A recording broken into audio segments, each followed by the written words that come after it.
Good morning dear students. आज हम जो पढ़ने वाले हैं वो है आपके क्लास 11 बिजनेस स्टडी के चैप्टर 4 व्यावसायिक सेवाएं, जिन्हें बिजनेस सर्विस भी कहा जाता है। इसके बारे में हम अध्ययन करेंगे। इस चैप्टर में हम समझने वाले हैं व्यवसाय व सेवा क्षेत्र की प्रकृति और उसके प्रकारों के बारे में, जैसे आपका बैंक, बीमा, भंडारण एवं परिवहन। ठीक है, बैंकिंग के प्रकार और या फिर बीमा, भंडारण, इस सब के बारे में क्या करेंगे, हम अध्ययन करने वाले हैं। इस चैप्टर के अंत होते तक हम लोग इसको क्या करेंगे, हम लोग ज्ञात करेंगे।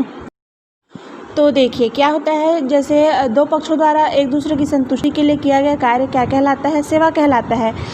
उसी प्रकार से देखिए, सबसे पहले मैं व्यावसायिक सेवाओं के बारे में आपको इंट्रोड्यूस करवाती हूँ कि जैसे हमने क्या किया था इससे पहले वाले जो अध्याय था जिसमें हमने निजी, सार्वजनिक, वैश्विक प्रतिष्ठान के बारे में अध्ययन किया था, उनकी क्रियाओं से रचना तथा स्वरूपों का हमने क्या किया था, अध्ययन किया था। लेकिन इस जो चैप्टर में हम इस व्यवसाय की सफलता संचालन के लिए कुछ सहायक क्रियाओं की अत्यंत आवश्यकता होती है ना। तो सहायक क्रियाएं क्या क्या है, इसके बारे में आज हम क्या करेंगे, अध्ययन करेंगे। मतलब उसके बारे में हम चर्चा करते हैं, जो इस चैप्टर में हम क्या करेंगे, विधिवत ज्ञात करेंगे। जैसे सेवाएं, जिसमें मनुष्य की आवश्यकता की क्या होती है, संतुष्टि होती है। जैसे सेवाएं कई प्रकार की हो सकती है, तो जैसे कौन कौन सा हो सकता है, आपका घरेलू सेवा हो गया, व्यावसायिक सेवा हो गया, सार्वजनिक सेवाएं भी हो सकता है। लेकिन सेवाओं का व्यवसाय से क्या है, घनिष्ठ संबंध होता है, क्योंकि सेवा का आशय उन आर्थिक क्रियाओं या सेवा संगठनों से है जो जनता को अपनी सेवाएं निर्धारित प्रतिफल के बदले क्या करते हैं, हमको सेवाएं प्रदान करते हैं। लेकिन जो सेवा क्षेत्र में मनुष्य अपने शारीरिक और जो मानसिक श्रम का क्या करते हैं, क्रय विक्रय करते हैं। सभी देशों की अर्थव्यवस्था में क्या होता है, जो सेवा संगठन का जो क्या होता है, महत्वपूर्ण स्थान होता है। क्योंकि जो वाणिज्यिक क्रियाएं कलापों में सेवाओं का क्या है, महत्वपूर्ण स्थान है। क्योंकि व्यापार के इसे क्या कहते हैं, हम व्यापार के सहायक के नाम से पुकारते हैं। क्योंकि देखो, वाणिज्य को दो भाग में बांट दिया गया है आपका। एक तो होता है आपका व्यापार और दूसरा होता है आपका व्यापार के सहायक। और व्यापार के सहायक में क्या क्या हो गया, जैसे आपके भंडारण, बीमा, बैंकिंग, परिवहन, ये सब क्या है, आपके व्यापार के सहायक में आते हैं।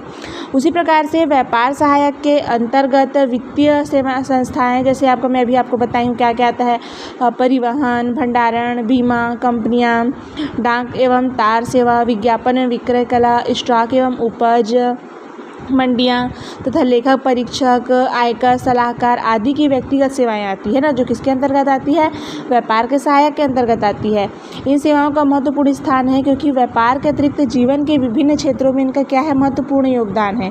विभिन्न सेवाएं व्यवसाय के रूप में कार्यरत है तथा इनका जो संगठन व्यावसायिक रूप ले चुका है। प्रगति समाज में उन्नत व्यावसायिक क्रियाओं के कारण व्यवसाय के अन्य क्षेत्रों में भी बिना व्यवसाय करना क्या होता है, संभव प्रतीत होता है ना। क्योंकि कल्पना करें कि आज क्या बिना परिवहन के हम घर बैठे अपने नगर की आवश्यकताओं की वस्तुएं प्राप्त होगी, क्या संचार सुविधा के बिना एक व्यवसाय कर सकता है। एक दो दिन जब बैंकों की हड़ताल रहती है तब भी हमें कुछ ना कुछ कमी महसूस नहीं होती है ना। आदि अनेक प्रश्न हमें बताते हैं कि व्यवसाय में इन सहायक क्रियाओं का क्या होना बहुत ही आवश्यक होता है। तो ये हमने समझा कि दो पक्षों द्वारा एक दूसरे की संतुष्टि के लिए किया गया कार्य क्या कहलाता है, सेवा कहलाता है ना। तो ये सब क्या हो गया, हमारा व्यावसायिक सेवाओं के क्या हो गए, हमारे भाग हो गए हैं। इसके हम आगे समझते हैं कि सेवा क्षेत्र सुविधाओं का अर्थ एवं वर्गीकरण होता क्या है। ठीक है, तो देखिए सेवा क्षेत्र का अर्थ क्या होता है। तो सेवा क्षेत्र दो शब्द सेवा व क्षेत्र का क्या है, एक सामूहिक रूप है, जिसमें सेवा का अर्थ एक व्यक्ति एक पक्षकार द्वारा तथा दूसरे व्यक्ति या पक्षकार के लिए कुछ कार्य करने से है, जिसमें दोनों पक्षों को संतुष्टि प्राप्त होती है। ये जो संतुष्टि मौद्रिक या अन्य रूपों में भी हो सकती है। जैसे सेवा में दो पक्षों के मध्य क्या क्या होना, कार्य एवं संतुष्टि का क्या करना है, आदान प्रदान होता है। सेवा से सामान्यतः दोनों पक्ष क्या रहते हैं, एक दूसरे से संतुष्ट होते हैं। इन क्रियाओं में जिन जिन घटकों का समावेश होता है वे उसके क्षेत्र कहलाते हैं। जैसे एक व्यवसाय में एक व्यापारी जैसे माल से क्या कराता है, रेल से माल मंगाता है, यह व्यापारी एक पक्ष हो गया जिसे माल प्राप्त होना उसकी संतुष्टि है, ठीक है। दूसरा माल भेजने वाला पक्ष, उसे माल के बदले क्या प्राप्त होता है, रुपए प्राप्त होगा, वह उसकी संतुष्टि है। तथा रेलवे से माल लाया गया, रेलवे को भाड़ा की प्राप्ति होना उसकी संतुष्टि है। इस प्रकार सेवा क्षेत्र से संबंधित समस्त व्यक्ति क्या होते हैं, संतुष्ट होते हैं। यह संतुष्टि पूर्ण, आंशिक या क्या हो सकती है, पूर्ण हो सकती है।